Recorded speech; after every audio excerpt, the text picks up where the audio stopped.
Hello everyone. In this video, we are gonna learn about basic Linux commands. The first one, even before we start learning about the commands used in Linux, this is the syntax, for any kind of commands that we are gonna use. It starts with the command itself, followed by option. It could be a one option or a multiple option or more than two options, but it is not mandatory. Followed by options, we have arguments. That could be, a single argument or more than one arguments. So let's understand the commands and arguments with the help of these examples. Um, the first one you can see, the ls command. This is simply a command which lists down all the contents of a directory. As you can see in this particular example, there is just one command, but there is no option and there is no argument here. Some of the commands have inbuilt arguments. So the default argument in this case is the current directory. I will show you later in some of the examples that we will work. But as of now, we are just trying to understand what is command and what is arguments, what is option here, and why they are actually needed. So as I mentioned that some of the commands have built-in arguments here. So in case of ls command, the built-in argument is the list that is it's gonna display all the contents of the directory. The second one here is ls minus l. As you can see, hyphen l is there. So there is one option, and still there is no argument here. Again, ls will have itself will have the default argument, and that will the command itself will use its own argument to display whatever you have on your screen. In the third example, ls minus al, we have two options, but again there is no argument. So again the ls will use its own default argument to display on your screen. The last one you can see, we finally got one argument here.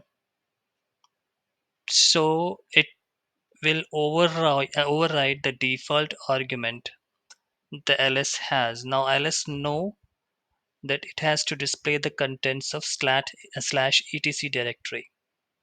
So we got two options and one argument. The argument is the path to the directory, and ls command will display the contents of that directory.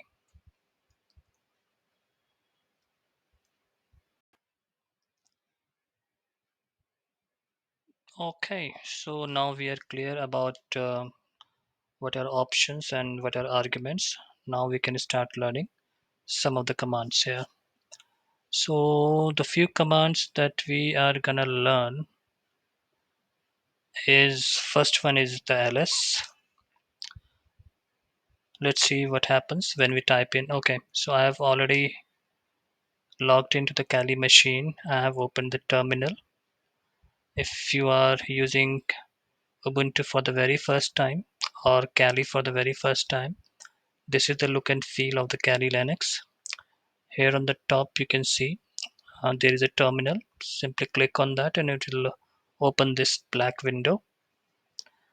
So let's start learning the commands, the basic commands. And whatever you learn, even though I'm using Kali Linux, you can actually work them out on any other Linux machine, any other Debian based Linux machine. So let's begin. The first one is ls. As you can see, the ls command simply displays the contents of the current directory that you are in. Right now you are in home directory. So when we type in ls and hit enter, it will display all the contents of the home directory. Simple. The name itself says list, ls is equal to list, so it will list on all the contents of the directory that you are in. Moving forward, the second command, now since we have learned the options and the arguments, let's see how it works here.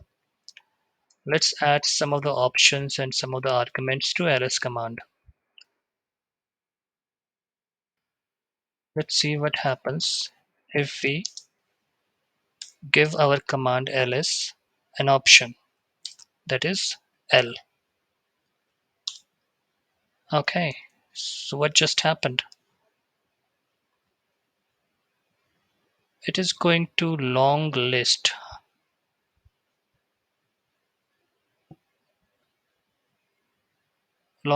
all the contents of the directory. As you can see, we have several columns, total of 9 columns here. The first column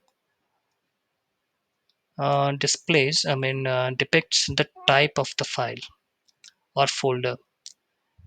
Now, if it start with D, that means that it is a folder or a directory. Now, if it starts with a hyphen, no other. I don't see any of the listing starting with hyphen. So all these contents of the directory are actually the directory itself. So you can use -l option to display the long listing of all the contents in the directory. Okay, so what's the next one? Let's see.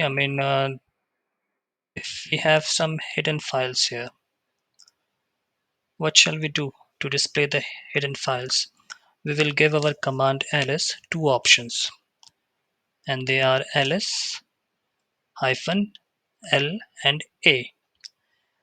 Now if we add the option a, that will displays all the contents of that directory, even the hidden ones. Let's see what happens when I press enter. Okay, let me enlarge it. Now as you can see, the one starting with dot, they are actually hidden files. The dot bash logout, all these files that are starting with the dot are actually hidden files. And you can now differentiate between a directory and a file. So documents is a directory. However, dot bash rc is actually a file. What about other columns? What are these columns? Let's discuss them one by one. The first column, as we have already discussed, is displays uh, whether it is a file or a directory. The second column displays the number of links. I will explain links later on, so just don't worry about it. We will discuss about links later on in other videos. The column 3 actually shows the owner name. Um, in Ubuntu or any Linux system, we have an owner. Each file have an owner. Each directory has an owner.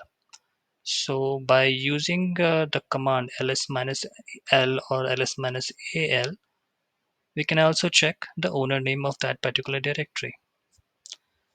Same as the column 4, it is actually for the group name, and you can see the you know like for this one, you can see the group owner is root, and for this one is the group owner is Kali. Don't worry much about it. We will discuss more about in the permissions management video. Column 5 actually identifies the file size in bytes. It's simple. As you can see that uh, 4096, that is actually the size of the file or the directory in megabytes. Bytes. Column 6, 7, 8 are self-explanatory, displays the month, day, and time of creation or last modification. And Column 9 indicates the name of the file or directory, which is again self-explanatory. Okay, what's next? Mm, Now, if we want to show, if we want to sort these directories by date, then we can give another option to our command ls minus lt.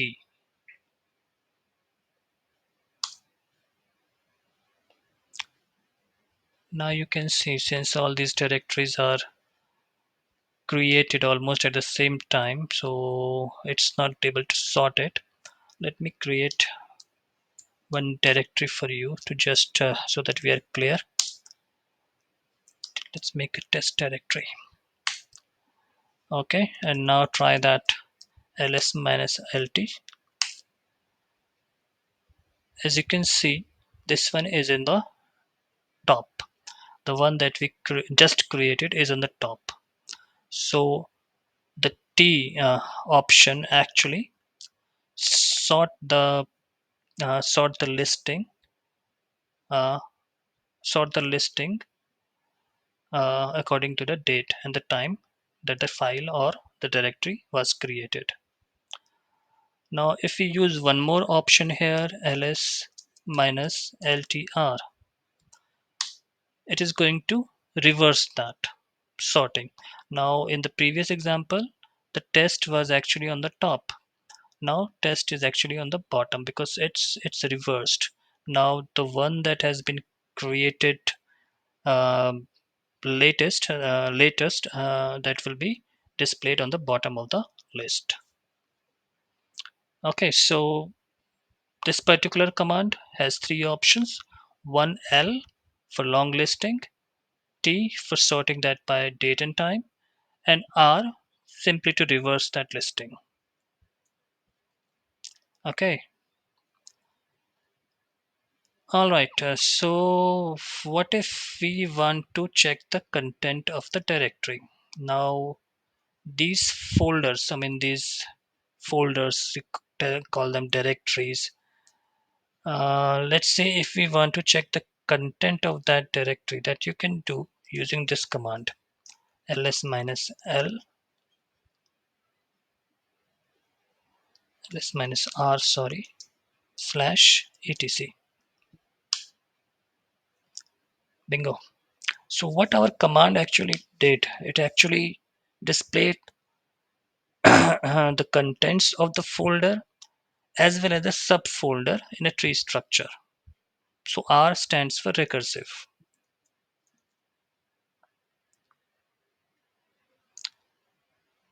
Okay, so that's all about our ls command. Now let's see what we have another command pwd, that is printing working directory. It will simply display the directory that you are in. If I type in, so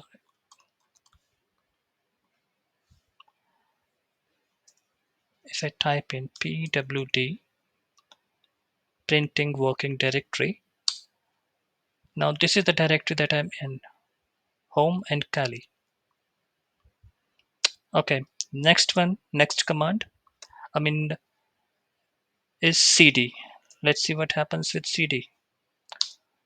Nothing happened with cd because cd command don't have any default option or arguments. We have to provide the options to this particular command.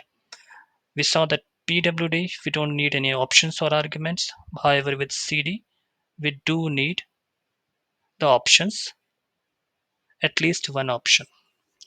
So let me type in cd. Let me go to, okay, what is the full form of cd? Full form of cd is change directory. And let me go to the root directory.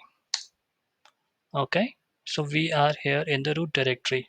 You can see it here. Now if I type in the print working directory command, it will show me that we are in this directory.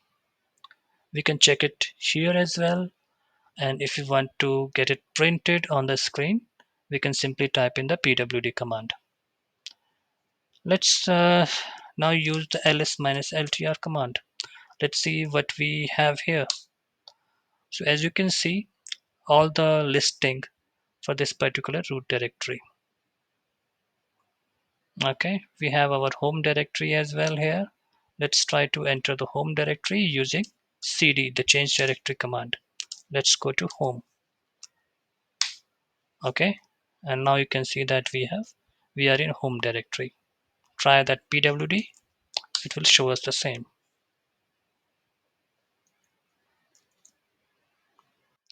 Okay, so let's dig more on navigating the directories. We learned the cd command.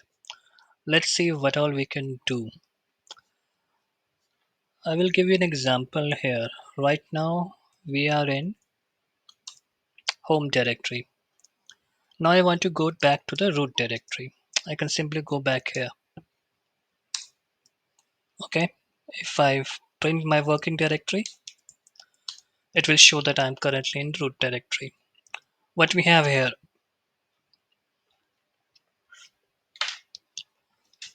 we can list down using ls command.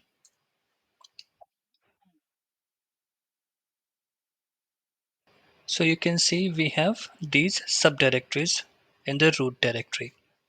Now let's say I have to enter into, let's say which one shall we choose? Let's choose the etc directory.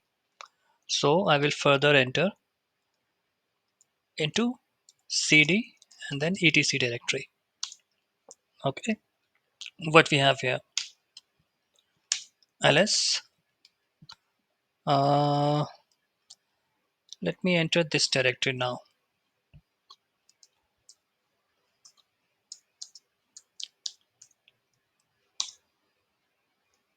Okay, so right now what we are doing, we are actually entering the directories one by one. We first enter a folder or a directory, see the contents of that directory, and then further try to open that directory. What if I tell you that there is, a simple way to get this done in Linux? You simply can enter the folder or the directory from anywhere to anywhere. Let me show you. Let's go back to the root command, the root directory, and let's now enter the etc snmp directory. Okay, so we are here. Either we can go to the directory, list down the subdirectories, and then enter the subdirectory, or if you know the path, you can straight away enter that directory. It's easy. And from here, you can simply enter any other directory. Let's say we enter the sys directory.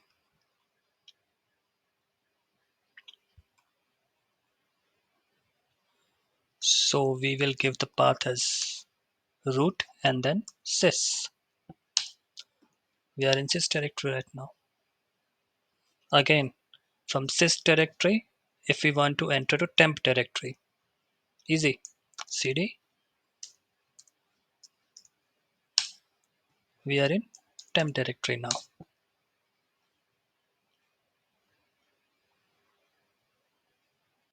Okay, so now let's learn about the man command. What is man? Man stands for manual, the user manual.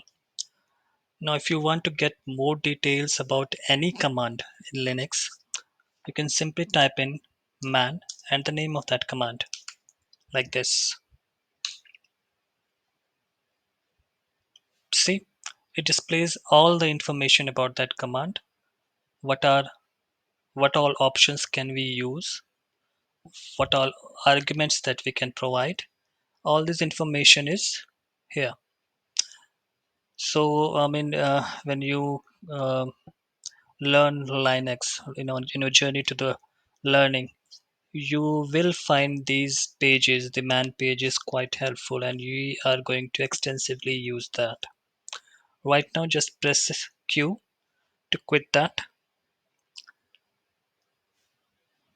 Let me show you one more, the uname command. If we want to check about the options that we have for uname command, we can simply type in man and uname.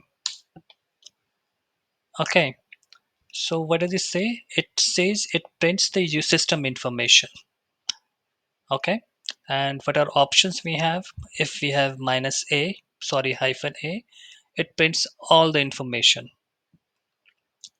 the node name, the kernel release name, the minus v, the kernel version, minus m, the machine, minus p, the processor. If I use the down arrow key, it will show me more details. As you can see, we have operating system, we have help. All these are options that we can use with the man command. Sorry, with the uname command. And all this information is available in manuals, the user manuals that could be displayed using the man command. So let's try that. Let's try the option that we just learned. Which one? Uname minus a. Let's see what happens.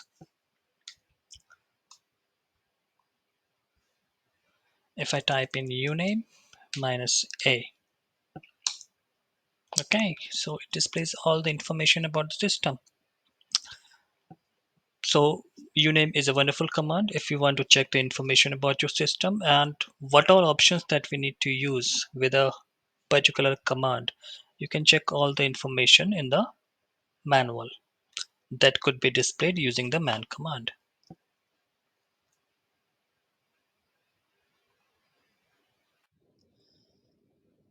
So before we end this video, there are a few more commands that we can learn. The one is clear that you might have already noticed. This command is used to simply clear the screen, whatever commands or whatever we are doing on that screen that we can easily clear up using the clear command. So these were some of the basic commands that we learned today. In the next video, we are gonna focus more on files, uh, about file permissions.